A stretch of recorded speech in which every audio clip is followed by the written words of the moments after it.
always had that issue, going back to that little girl who was deathly afraid of public speaking. Okay, I'll take you to the scene. I was in 5th grade, and I was giving a book report, and it started out okay, but then seconds within, splotches, palpitation, couldn't talk, basically disintegrated into a puddle in front of my peers, and I think it was just as excruciating for them as it was for me. And it stayed with me my whole life. But the interesting thing about that is it bothered me. And it kept coming up. I would see somebody else speaking, and I would get this pang like, God, I would love to do that if I could just get past the fear.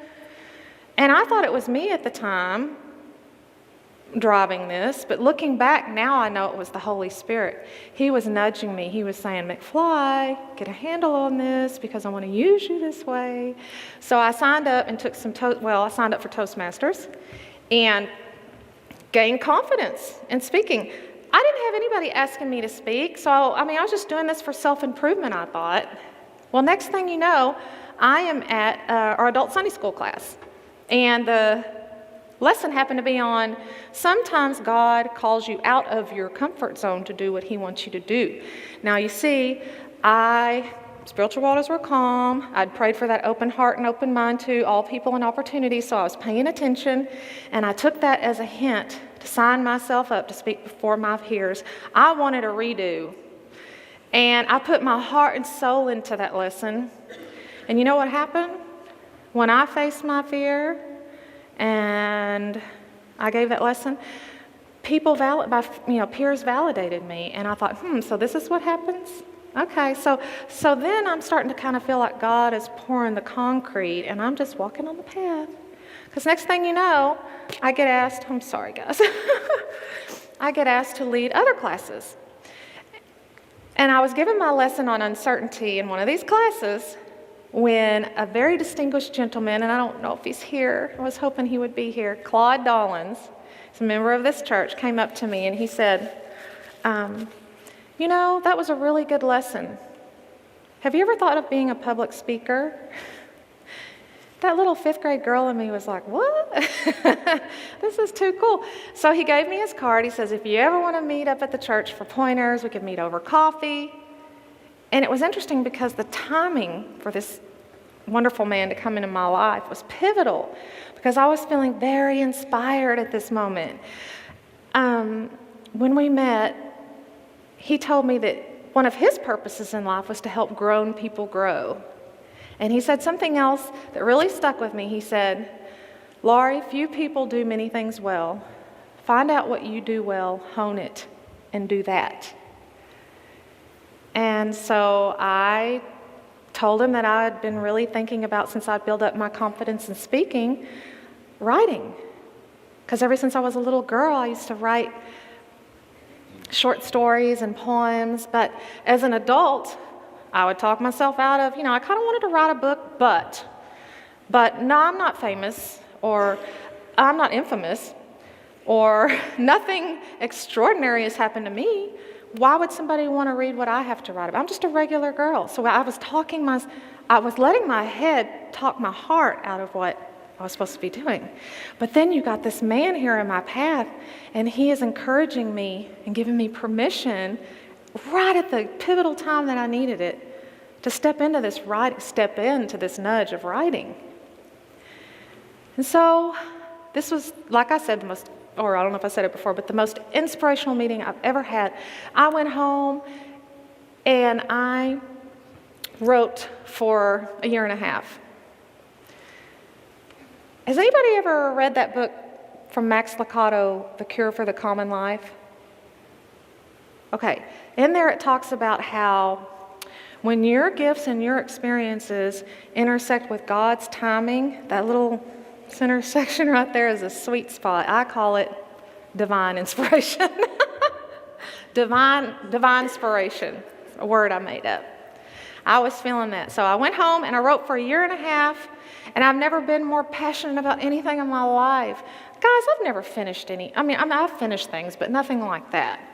And I knew that when I was writing that my fingers were typing on the keyboard, but God was fueling it. I was the conduit. okay? He had a story that he wanted to get out, and I was just cooperating because something had happened a few years prior that gave me a lot of material. You see, when my little boy, Blake, was 7 years old, healthy as a horse, he comes home one day and he says, "Mommy, I have a headache and I want to go to sleep."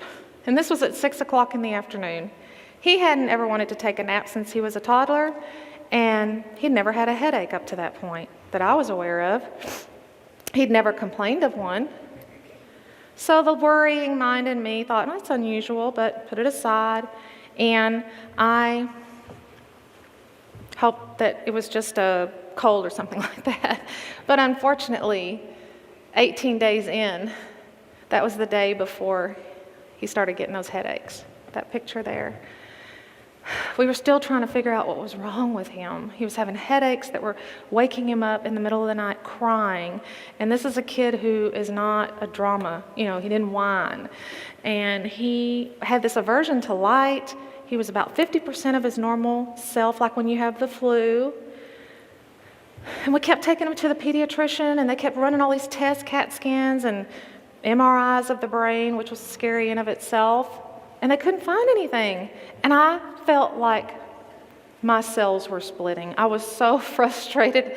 It was excruciating to have your child that you love so much sick, but you couldn't figure out what was wrong and you couldn't fix it.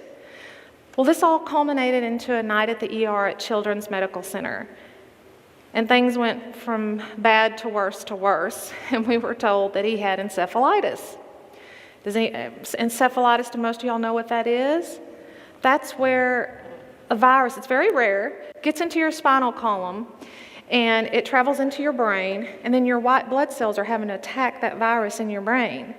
Well, depending on what part of the brain it's in, that's what part it's going to affect. And in Blake's circumstance, he was experienced those headaches, and he started to have blindness too. So he was in the hospital for about a week, treated for the encephalitis. They thought it was done, was home for 10 days, went back to the hospital because he woke me up one morning and said, "Mommy, my eye hurts and I have black spots." So back to the ER.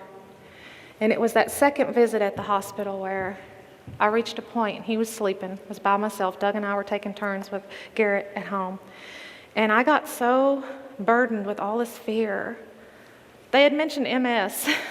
We didn't still know what was wrong because they had thought it was encephalitis, but here we have a problem still. And in the hospital room, it all became too much, and you know what I did? I finally let go and let him, because I had no choice. I was like, "Uncle, take this from me, God."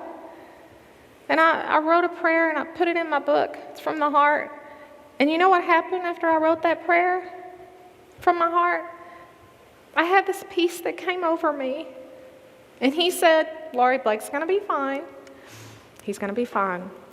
And my daddy told me that the closer you are to the ground is the closer you are to God. And he means when you're down on your knees, that's when there's that direct line. And I had a boss that told me, God gives you the ticket when the train comes in. And this instance proved that to me.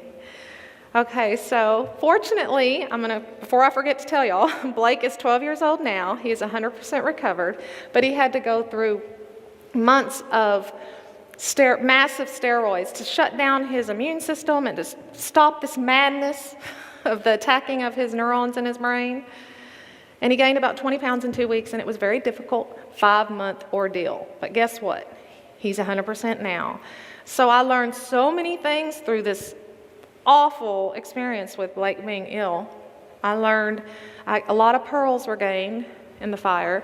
One of them was when you let go and let God, He does get you through it. No matter what the outcome, He'll get you through it. I also learned that sometimes things can look at their very worst and they'll still turn out okay. So doesn't it make sense that you should have faith for that person or that situation that it's going to be okay? Because look at him now. We were told he would die. We were told he might die at the ER. So many, like I said, pearls were gained that I felt I needed to share this. And that's what inspired me to write this book. God was doing I was just going along with it. When you step into what you're supposed to be doing here, it's a win-win-win. God's pleased, you're fulfilled, others are inspired. It's a trifecta of goodness. I highly recommend it. I really do.